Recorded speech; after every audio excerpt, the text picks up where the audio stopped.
Hola, ¿qué tal? Muy buenos días. Los saluda su servidor y amigo en Cristo Jesús, Luis Aleán, con la bendición del Padre, del Hijo y del Espíritu Santo.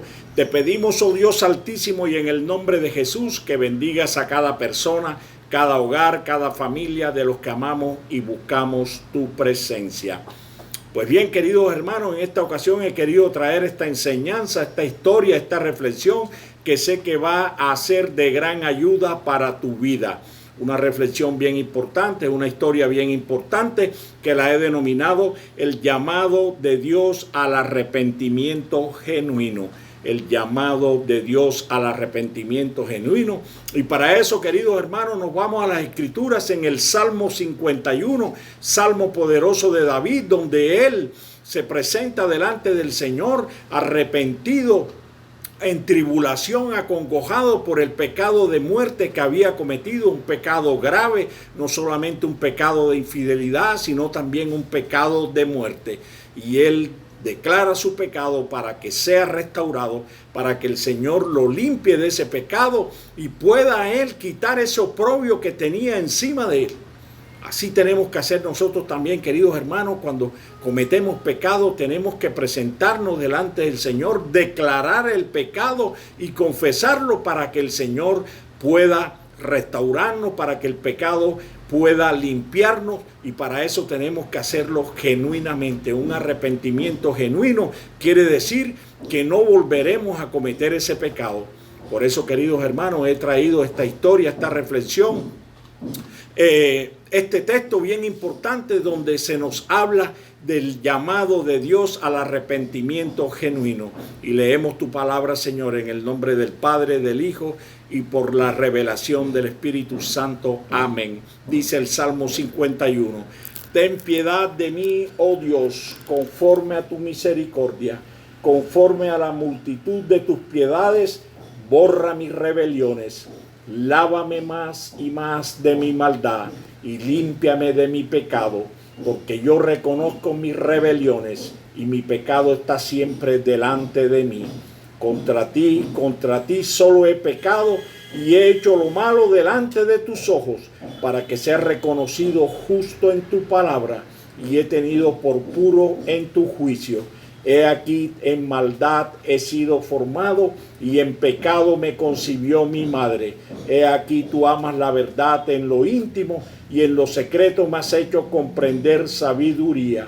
Purifícame con hisopo y seré limpio. Lávame y seré más blanco que la nieve. Hazme oír gozo y alegría y se recrearán los huesos que has abatido. Esconde tu rostro de mis pecados y borra todas mis maldades. Crea en mí, oh Dios, un corazón limpio y renueva un espíritu recto dentro de mí. No me eches delante de ti y no quites de mí tu Santo Espíritu. Vuélveme el gozo de tu salvación y espíritu noble me sustente. Poderosa esa declaración de arrepentimiento que el rey David hace delante de nuestro Señor, porque él, que tenía un corazón conforme a Dios, sabía que había pecado gravemente y que tenía que presentarse delante del Señor y declarar el pecado para que pudiera ser limpiado y restaurado, y no solamente delante del Señor, sino delante de todo el pueblo, porque así tiene que ser, querido hermano. Para que un arrepentimiento sea genuino y verdadero, tenemos que presentar nuestro pecado delante del Señor y confesarlo también delante de los hombres y de las personas. Porque ningún pecado que tú lo haces en lo secreto se quedará así, hermano. Dios lo sacará a la luz pública. Por eso nosotros debemos de guardarnos, debemos conservarnos de acuerdo a su palabra, seguir sus mandamientos, sus órdenes, Señor, para vivir rectamente delante de Él. Querido Padre Celestial, leemos tu palabra en el nombre de Jesús. Dice así el Salmo 51. Ten piedad de mí, oh Dios, conforme a tu misericordia, conforme a la multitud de tus piedades, borra mis rebeliones. Lávame más y más de mi maldad y límpiame de mi pecado, porque yo reconozco mis rebeliones y mi pecado está siempre delante de ti. Contra ti solo he pecado y he hecho lo malo delante de tus ojos. para que sea reconocido justo en tu palabra y tenido por puro en tu juicio. He aquí en maldad he sido formado y en pecado me concibió mi madre.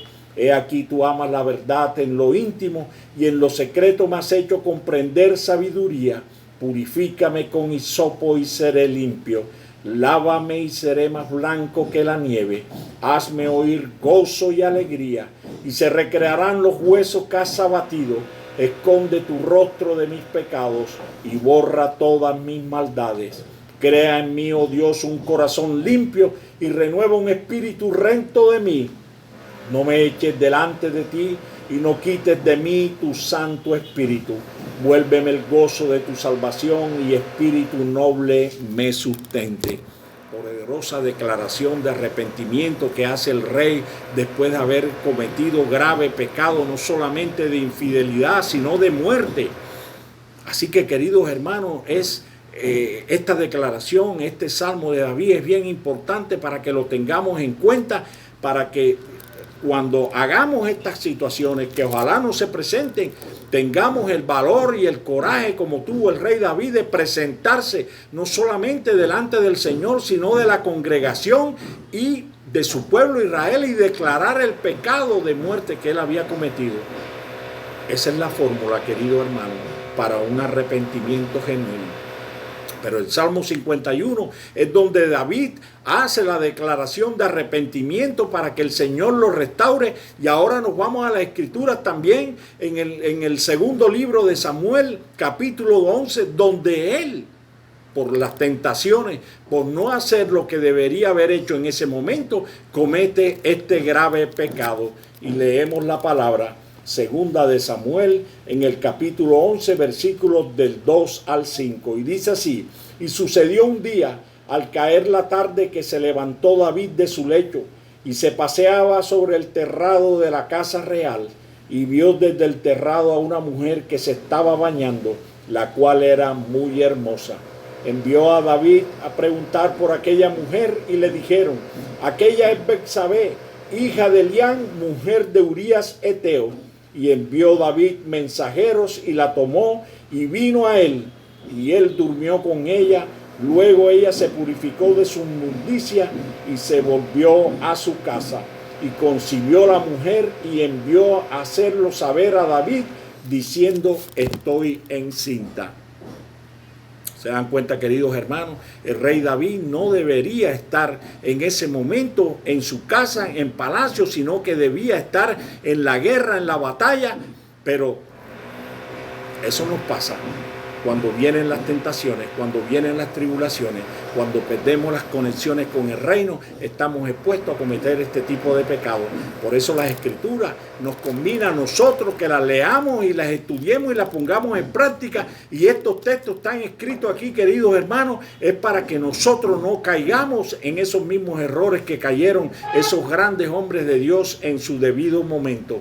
Urías Eteo era un soldado de los escuadrones de Israel, marido de Betsabé, al cual el rey David, para cubrir su pecado, no solamente había tomado su mujer, sino que para cubrir su pecado también hizo que lo pusieran al frente de la batalla para que lo mataran.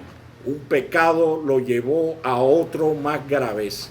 Amados hermanos, estas historias fueron escritas por medio de sus profetas, revelándolas Dios por medio de su Espíritu para que las tomáramos como un referente para nuestras vidas. Hoy en día vemos por medio de la prensa, la radio y la televisión cómo hombres y mujeres mandan por medio de sicarios a asesinar a sus cónyuges para cubrir un pecado de esta naturaleza. Amados hermanos, un pecado lleva a otro pecado y se van enlazando hasta que llega la maldición, hasta que llega la muerte y las desgracias a la familia. Por eso Dios nos conmina a nosotros a que hagamos lo recto delante de sus ojos. Bendito sea, Señor. La palabra de Dios es viva y eficaz y permanece para siempre. La Biblia no es solamente un libro de historias y relatos, sino un manual de vida que no pierde vigencia, en el cual Dios nos enseña y nos alerta sobre todas las cosas que hacen mal, pero que las debemos evitar. Amados hermanos, para ser perdonado es necesario reconocer el pecado primero. Aquel que no considera transgresor piensa que necesita perdón. La persona que no considera que es un transgresor, que es un pecador, no piensa que necesita perdón. A muchos les parece difícil conciliar el Dios de amor con el Dios de justicia, pero Dios es uno. El mismo que ama es el mismo que no tolera el pecado. El mismo que estuvo dispuesto a dar su vida por medio de su Hijo amado Jesús para cumplir en sí mismo toda justicia. El mismo Dios que nos quiere lejos del pecado que daña tanto nuestras vidas. El pecado solo engendra muerte, solo paga con dolor. Cuando más nos metemos en el pecado, más doloroso y más dolor nos produce. Israel había traicionado su pacto en la misma noche de haberlo celebrado. Cuán poco conocen al Dios a quien clamaron. Ellos clamaron libertad, ellos clamaron un nuevo amanecer, un nuevo vivir, y esa misma noche que hicieron el pacto, esa misma noche lo rompieron su pacto. Así somos nosotros los humanos. A veces Dios nos pone, Dios nos guía, Dios nos instruye, pero nosotros en nuestra propia pecado, en nuestra propia inmundicia, vamos delante del pecado sin siquiera tener conocimiento de las consecuencias que eso va a traer para nuestras vidas. Bendito Señor, deberíamos consagrar nuestros días es a reconocerlo a Él más cada día. Todo lo que Dios hizo desde el día cero hasta el día de hoy, lo hizo con el único fin de darse a conocer. La iglesia no está llena de gente perfecta, sino de personas que fallamos y que vamos a cometer errores. Corregir al que peca y al que falla es tan importante como restaurar al que se ha arrepentido. Eso fue lo que Cristo vino a hacer aquí a la tierra, a restaurar todo lo que se había perdido, todo lo que estaba dañado, para que por medio del arrepentimiento verdadero tengamos una vida eterna. El arrepentimiento tiene que ser genuino, querido hermano. Por eso en este día creo que esta enseñanza es bien importante, esta historia, esta reflexión, para que nosotros la pongamos en nuestras vidas, amados hermanos, y no cometamos esos mismos errores que están escritos en este libro sagrado. Precisamente para eso fueron escritos, para que fueran un referente para nuestras vidas, para que no hagamos lo malo delante de sus ojos, sino buscar el camino correcto que nos lleva a la salvación y a la vida eterna. Padre, te bendecimos en este día y bendigo a cada persona, a cada familia que ha escuchado tu palabra. En el nombre de Jesús. Amén, amén y amén.